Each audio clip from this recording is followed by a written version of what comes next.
This is Trabr. We're creating the technology and the ecosystem for everything building. We're creating a market network which boasts a marketplace and a mobile-first, cloud-based suite of project control tools for builders, consumers, trades, suppliers, for everybody. All on a smartphone, all remote, all mobile, all for building. This is Trabr, and this is a building conversation. So g'day, we're here today with Dave Henson from Renxtend. G'day Dave, how are you? Yeah, good Tony, yourself? Yeah, fantastic. Thanks for making the time, I really appreciate it. So if I could turn to a different approach or a different perspective on the whole building ecosystem, I guess it's often said that the best relationships in business are the ones that you regard as partnerships. Given the role that Renxtend has in the industry and the scope and value of work that you do, is it too strong to say that, specifically let's talk about home building and home renovating, that the relationships in that space hasn't quite reached that quality of partnership, or is it different with different clients, or what are you finding? No, I don't know. The partnerships aren't a problem. Partnerships of clients, or that's fine as long as you can deliver a product and you're open and communicating. There's always a partnership there. Yep. Trades are a different story. Trying to get good partnerships with trades. Challenge. Can be a challenge. Yeah. You go through a few trades before you find the right trades, but once you find them, you try to stick with them, and that's the partnership.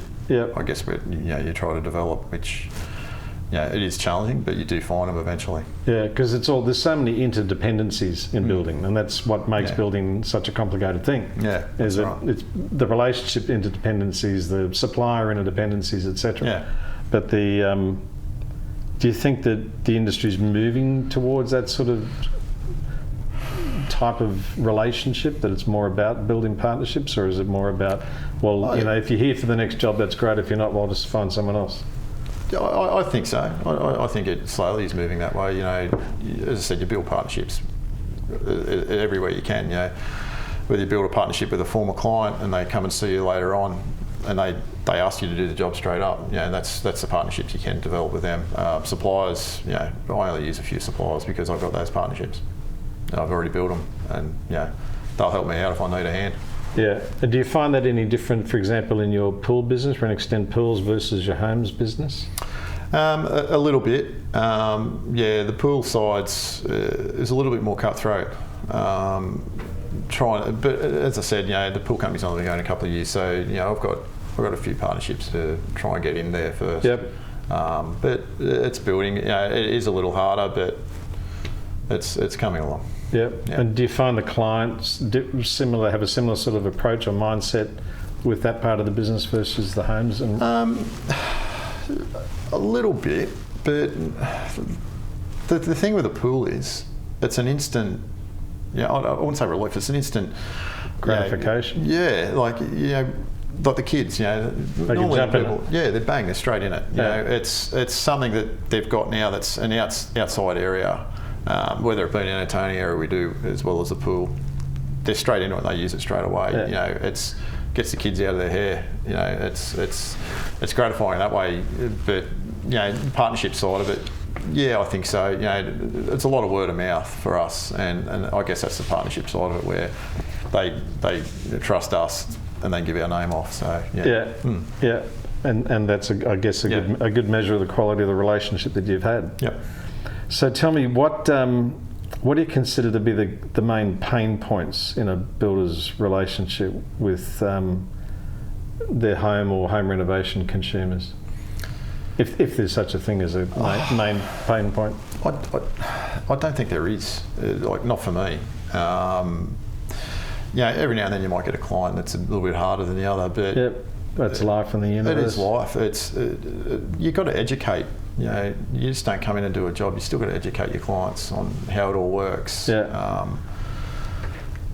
But as long as you're doing the job and delivering a job and doing everything right and being upfront, which is part of the communication, well, no, there should be no issues. And I don't have that problem. Well, that's good. Yeah. I'm glad to hear it.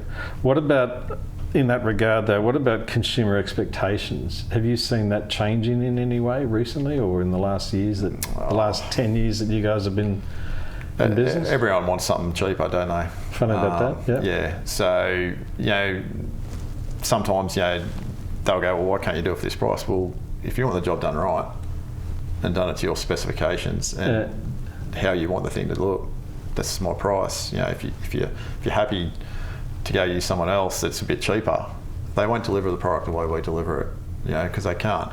It's a cheaper price. So I think sometimes they try and, come on, you can do it cheaper, but that's not what we're there for. They've got to realise, which is why I educate to them as well, this is your biggest asset. This is your biggest asset in life. If you're going to skip out, $10,000 on your biggest asset, that's what you try and educate to them. It's just not worth it. It's like with the prelim agreement. When I do that, I'll put that in front of them. They go, well, God, that's a fair bit of money to. This is just the prelims. I said, yeah, but I'm designing something that's going to be for you for the rest of your life. I want to get it to budget. I want to do this. I want to make sure we're right before you start. That's your biggest asset, and that's what you've got to try and let them know. Yeah. I know.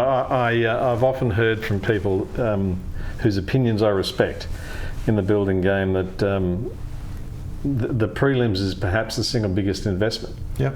Because it just you work out all the bugs before it starts. Totally. So for me, if a client goes to a draftsman or an architect and says, "This is what we want," they'll draw it for them without coming to a builder.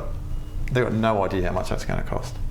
That's the part where we educate, and we've got to get that to the client and say, look, you're better off paying a little bit of money to get this looked at, maybe just get a prelim price on it, just so you know you're in budget, because there's nothing worse than getting something designed and you're $200,000 over budget. Where does that money come from? Heart attack stuff. Yep.